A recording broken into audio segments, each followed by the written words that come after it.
Okay, napakahalagang mag-maintain tayo ng motor, no? Kasi pagka ginagamit natin siya sa kalsada, which is yung pinag-uusapan natin dito, yung safety. Kailangan kilala natin yung mga motor natin, kung paano siya gamitin, kung gaano kabigat, gaano kataas, kasi doon dumidepende kung paano yung performance mo sa kalsada. Whoa! Break! Break! There you go! Good job! Nalaglag ako, Coach! So, abangan nyo yan dito sa Manibela.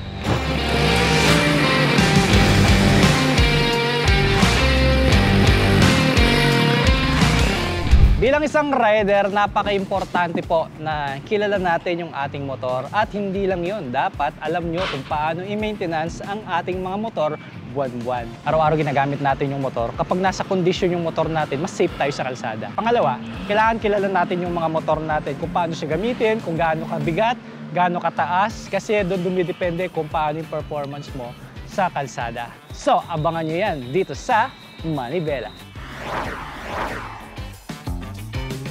Ngayong araw, nandito tayo sa riding school ni Coach Mel at balita ko, nagtuturo din sila ng proper maintenance ng ating mga motor. So sakto, nag-aayos siya ng motor ngayon. So magpapaturo tayo ngayon kung paano ba yung tamang pag-aalaga sa ating motor. Hindi lang pag-aalaga, kundi paano i-check din. Diba? Prevention is better than cure, diba? Hello, Coach Mel. Hi, bro. Hello po. Hello. Mukhang busy tayo ngayon sa pag-aalaga ng ating motor, Coach. Oo. Anong motor to, Coach? So, ito ay Suzuki Shogun 125. It's a Shogun Pro. Ito yung underbone na may clutch. Ah, meron Oo, to. may clutch siya. Yan. Oh. Ngayon, Coach, ano yung ginagawa mo ngayon sa motor? Siyempre, i-check natin yung bike natin. Kung katulad ng adjustment ng kadena, yung change oil natin, i-tune up natin siya ngayon. Sa saktong-sakto yung topic natin yun, Coach. Kung paano i-proper maintenance yung motor. Yes, at kung ano yung dapat i-check muna bago gamitin yung motor. Yan. Coach, from the start, ano ba yung dapat mo nang i-check bago sakyan ang motor? Yan ang pinaka-the-best. Unang-una, syempre kailangan malaman natin kung may gasolina. Minsan kasi yung fuel gauge natin, lagi nakataas yan. Pero katagalan, nagko-corrode yung tinatawag niyang fuel gauge o yung wire na yan. Kaya naka-stuck. So naka-stuck siya. So syempre, unang-una, check natin yung gasolina dahil baka panis na kasi yung gasolina nag-expire din yan eh. So pagka may pinandar kayong motor at iba yung amoy, napapansin ka agad namin, uy, amoy panis na gasolina. Pangalawa is yung carburetor, yung carburetor. Kailangan i-drain natin yung natitirang gasolina. At the same time, kailangan natin siyang buksan. Kasi yung gasolina minsan pag-unleaded, di ba nag-gum siya. So pwede niyang matakpan yung ibang mga butas ng mga jetting at hindi natin mapaandar. Yung pala, nagbara lang pala yung mga jetting. Kaya pala nagkukulay red minsan yung carburetor, Coach. Yes, oo. After natin ma-check yung gasolina, yung fuel line, yung carburetor, check din natin yung air filter. Yung air filter, minsan kasi pag maalikabok na yung pinaka-filter natin, pwedeng tumigas yan, hindi makapasok yung hangin, causing na hindi magkaroon ng air and fuel mixture. Kung saan, puro gasolina lang, nalulunod yung carburetor natin. Parang rich yung... Rich masyado. Yan. So pagka papandarin na natin siya, check naman natin yung tire pressure, yung kadena, lahat ng external parts, katulad ng throttle, kung halimbawang inikot natin siya, kailangan bumalik siya ng kanya. Ayun, so nakita mo, nung ibinalik ko, yung mga kalakalawang pa. May usok-usok pa. Effects yun, effects. Yan, ibig sabihin, gano'n na siya katagal na hindi umaandar. So, kailangan malubricate din siya. Yung kable, malubricate natin yung cable kasi po pwedeng mag-stuck yan dahil sa cable or mag-stuck yan dahil doon sa throttle body. Baka hindi na bumalik, Coach. Baka hindi na bumalik. So, after nyan, external parts, gulong, kadena, mga levers, mga cables, then pagka okay na siya, then yun, change oil na rin yan. Siyempre, dapat kailangan palit na rin ng langis. Kadalasan, pag ang langis natin ay mga 3 buwan hanggang 6 na buwan, hanggang 1 taon natin hindi ginamit yung motor, pwede siyang maging gunk or parang titigas siya or pwedeng hindi na maging effective yung lubrication niya. Pati pala yung langis, Coach, nag-e-expire? Yes.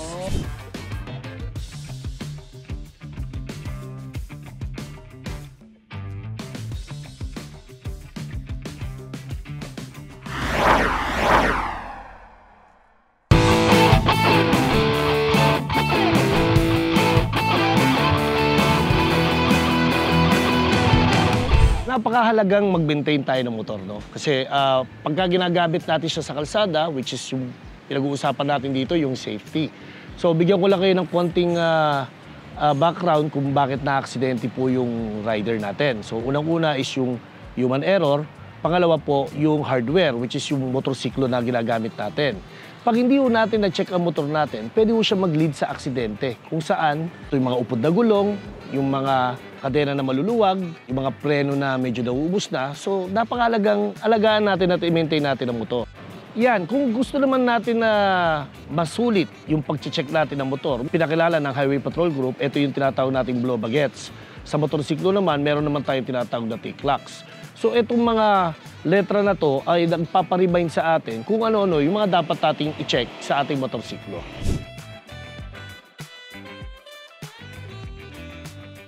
So Coach, paano ba natin malalaman kung kailan ba dapat magpalit ng gulong? Okay, magandang tanong yan, Papa Reed, ha? Kasi sa gulong natin, katulad nito, meron tayong tinatawag na tire wear indicator. Dito natin malalaman at siya na yung magsasabi sa atin na, kailangan palitan yung gulong natin. So dito sa thread na tinatawag, ito nakikita natin guhit na yan, ang tawag natin dyan thread. So ngayon, ang thread na yan, pagkahulagi natin gamit, nauubos po yan. So once nauubos yan, meron tayong makikitang kuntil dito sa pagitan ng gulong na yan. So once na-reach na niya yan, ibig sabihin, panahon na para magpalit na tayo ng gulong. Ngayon, kung wala hong wear indicator, ang isang ginagamit namin yung palito ng posporo. Oh, Coach, paano kaya yun? So yung palito ng posporo, ilalatag mo yan dito sa may thread niya. Okay. So pagka inilatag mo yan, inihiga mo yan dyan at ginanon mo siya, sinalat mo, pag nasasalat mo na yung palito ng posporo, ibig sabihin kailangan mo na rin palitan yung gulong. Ibig sabihin, hindi na malalim yung thread niya. Pero Coach, di ba merong expiration date yata yan? Yan. Mapapansin po natin sa gulong na to, medyo marumi lang itong gulong na to, no? Makikita natin sa gilid ito yan. to, Coach, oh. Ayan, katulad nito, ang nakalagay dyan is 2920. So pag yung dalawang digit sa likod ang binasa natin, minafactured nila ang gulong na to nung year 2020. Oh, edi kung 2025 ngayon, di expired na to. Pwede Coach. siyang maging expired dahil kadalasan ang expiration date ng gulong natin is mga 5 years. Kaya pala matigas-tigas na rin, Coach, no? Yan. Tapos kung makikita nyo yung unang numero, 29, yun yung 29th week So, ng year bibilangin 2020. mo na lang. Yes. Coach, oh.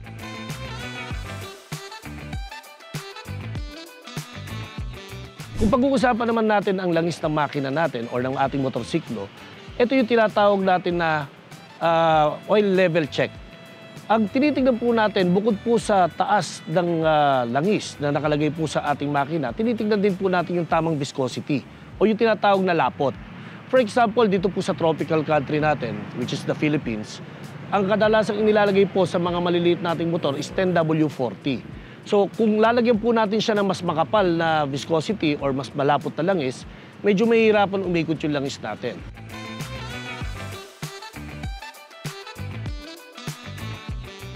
Coach, may tanong ako. Halimbawa, wala talaga akong kaalam-alam. But since dito na ako nag-training, pwede ba namin dalhin yung motor namin dito to check yung bike lang? Yes. Wow! External lang check natin, tsaka yung mga basic tune-up lang ba. For example, ano pa yung mga kailangan i-check natin? Yung spark plug. Kung maganda pa bang magbigay ng kuryente. Yung air filter, nililinis, change oil, at saka adjustment ng mga tappet, mga rocker arms. So medyo technical na siya na kailangan ibigay mo na sa talagang specialista. So Coach, bukod dyan, ano pa yung ino-offer ng riding school ninyo dito? Well, dito sa Motorcycle Riding School Philippines, nagsimula kasi kami mag-offer ng flat track session. Ito yung mga first time na nagmumotor, first time sa off-road. So yung flat track, isa yun sa mga intro namin for off-roading. Then meron kaming learn to ride program. Ito yung mga kids as early as 5 years old, tuturuan na po namin magmotor hanggang sa mga adults. Then syempre meron na rin tayong mga push bike. Ito yung mga bisikletang walang pedal. Kung saan tinuturuan muna namin yung mga bata kung paano bumalanse. At syempre, after the trail tours, meron naman tayo yung advance. Ito naman yung wheelie session.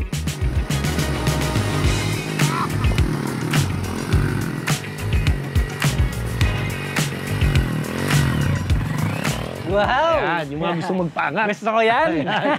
So ayan, masusubukan natin mamaya kasi napakagandang pag-aralan dahil hindi naman siya para, hindi namin siya itinuturo para magpawili sa kalsada. Ito kasi, kaya namin tinuturo, isa siyang off-road riding skills na kung saan magagamit ng trail rider to overcome obstacle na mas pataas pa sa 10 inches. Like pataas. yung pagtalon dun sa logs. Yan, Oo, yan. hindi Which yung is- pag-wheelie sa highway. Ayan, hindi gagamitin sa highway, Hindi bawal ang gagamitin kamote. yun, guys, ha?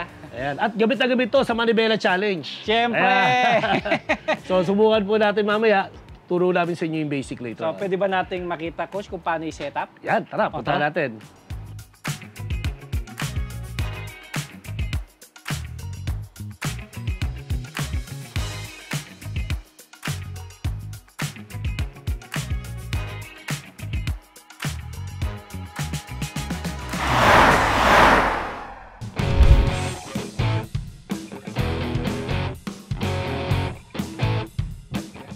So coach, nandito na tayo sa iyong motor.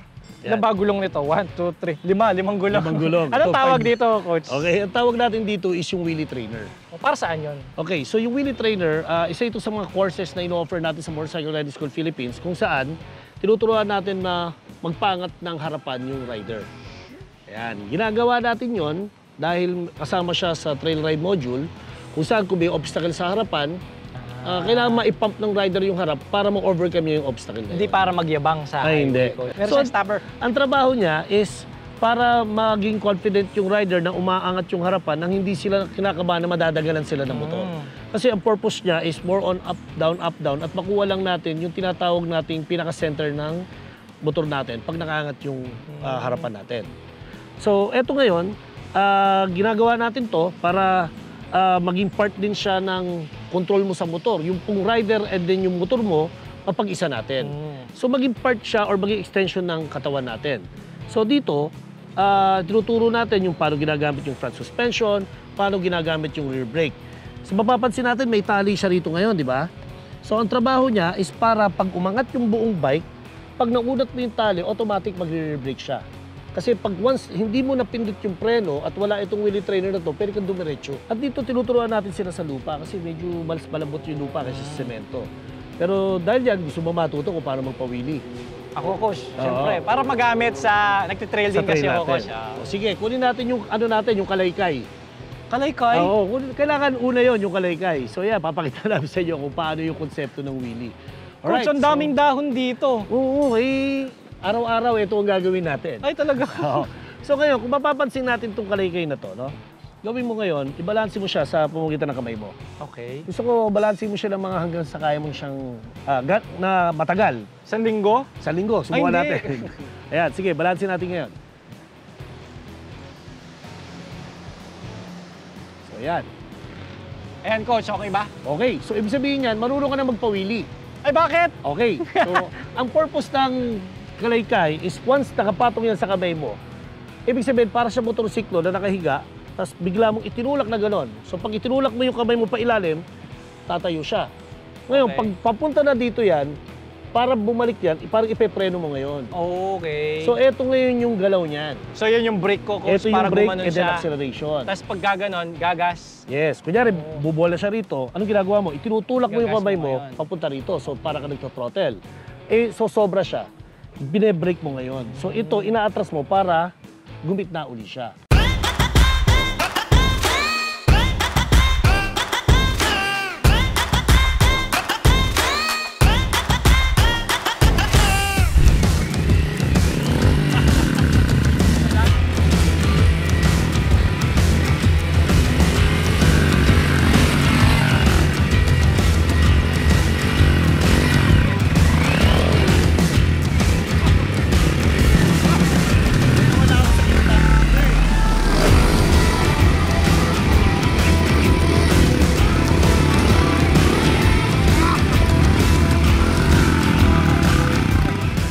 So ngayon, dito sa motor na to, okay, dito madidetermine na natin kung anong RPM yung bibitawan natin.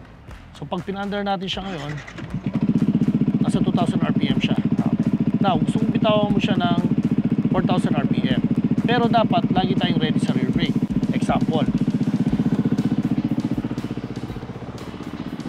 kung gagamitin ko na si clutch, first gear, kahit hindi mo na gamitin si rear brake, ito muna ang gagamitin mo. Clutch out, Okay. rear. Clutch out, rear.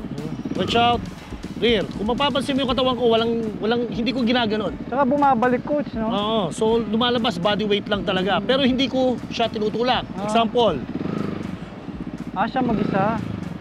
so tinatiming ko yung atras nung suspension, yung rebound. So ngayon, pag sinamahan mo na siya ngayon ng body weight, ito na itsura niya. Boom. Oo nga. Tapos umaatras siya. Yes. So yun muna yung practice natin. Subok. Dahil sa suspension.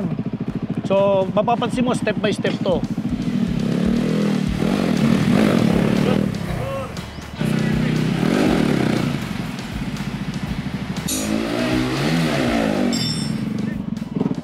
Good. So nakita mo ngayon, masyadong mababa na yung RPM ng ganon. So kailangan mong habulin lang yung Habulin RPM. pala para hindi siya namamatay. Yup.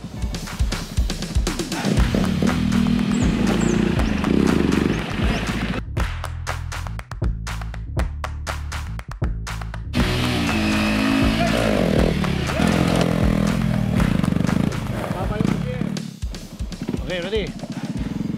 Break ka dyan. Taas. Ulit. Ready? Break. Good.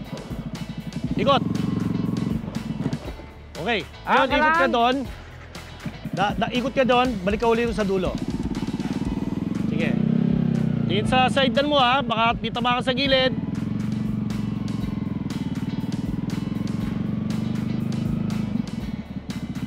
Ready dito? Okay, remember yon. Yung RPM mo ngayon medyo kulang. Maintain, dagdag ka ng konti. Ready? Ulit. Good. Okay lang yon. Dagdagan mo pa. Maintain throttle. Maintain. Maintain back. Good.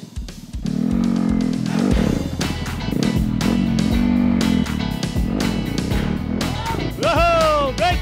Break! There you go! Good job!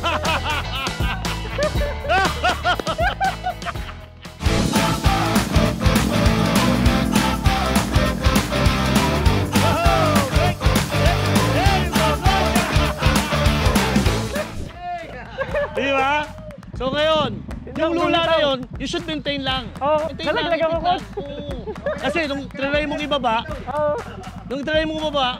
baka pumasok yung pabo dyan sa gulo. Kaya mo lang, okay na yun. One more, alam na. Nakita mo, umover ka pa. Oo nga. Hindi ka umover, nandun lang yun. Yun na yun, tira. That's it, pansit. Para bumaba, rear brake. Ready? Diretso yung manibela. Ulit.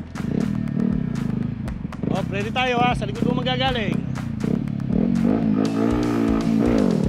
Wala. Masyado ka na-excite. Huwag ka ma-excite. Baba mo yung RPM. Magalan mo lang. Huwag ka ma-excite. Huwag mo kunin sa power. Nung nagawa mo yon because of the rebound, hindi sa power. Ready? Ulit.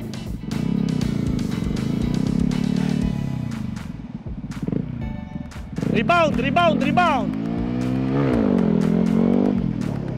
So ngayon, nako-convert siya ng speed pag hindi mo nakuha yung pinakataas. So nagiging power wheelie siya. Ang inaabol natin yung balance wheelie. Kunin mo yung gitna para bumagal. Kaya dapat mabagal lang, no, coach? Yes.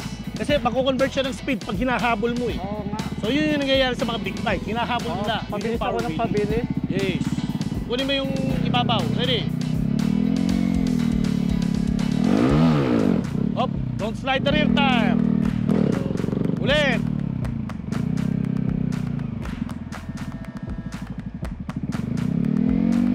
Rear brake. There you go. There you go. Okay. There you go. Nakita mo? Di ba? Hindi ko nakikita. Oh. Ngayon, pag umangat siya, ang silip mo ngayon sa ilalim. Sa ilalim. Kasi hindi ka na makakasilip ng gano'n kasi bababa na yung motor. Paano yung coach? Tama yung ginawa ko ngayon? Tama yung ginawa mo. Okay. Good.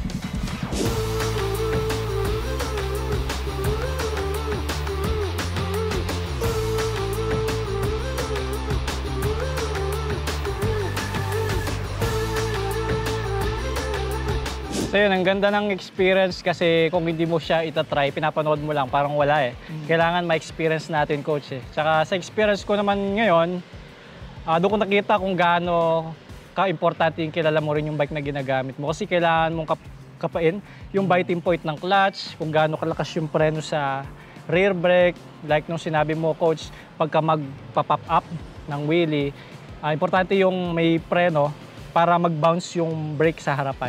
At saka, hindi pwedeng mag-jump ka doon sa gusto ko, power wheelie kagad. Hindi pala pwede yun. Kasi yun yung nasa isip ko dahil siyempre big bike rider ako. Lagi kong nakikita, ang galing, oh. Nakikita mong ganun. Sa kilometro, naka-wheelie. Pero hindi pala dapat ganun. Kailangan mag-umpisa tayo sa basic. Basic. Ayan, so ako naman, rider assessment naman tayo. Si Reed, ang kagandahan kay Reed kasi, ang kagandahan sa'yo, marami ka na experience sa bike. Marami ka nang nabiyahe, malayo. Kumbaga sa kilometer reading ng motorsiklo, mataas-taas na yung kilometer reading mo. Pero dumating na nga yung time na paano mo kukontrol yung bike pagka ganito nangyari, paano mo siya i-correct, paano mo siya i-handle. And the good thing about this, sabi nga natin, kung gusto mo mag-aalam magpawili, parang hindi yung tsamba. Dahil nga nagawa mo siya pero parang na-tsamba mo. Pero ngayon, naintindihan mo na yung paano yung basic, bakit may compression, may rebound, bakit gamit natin to.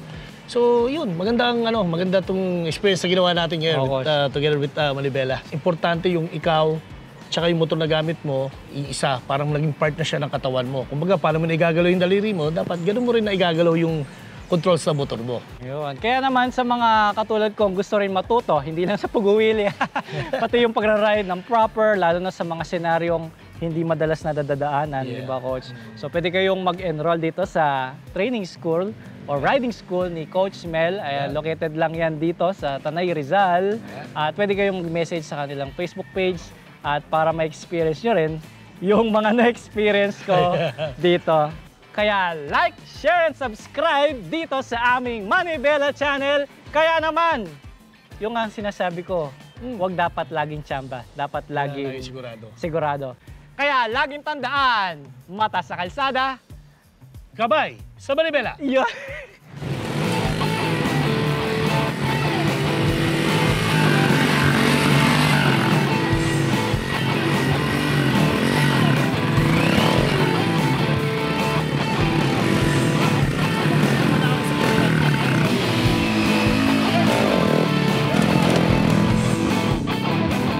Whoa! Break! Break! There you go! Good job! Break! There you go! There you go! Okay! There you go!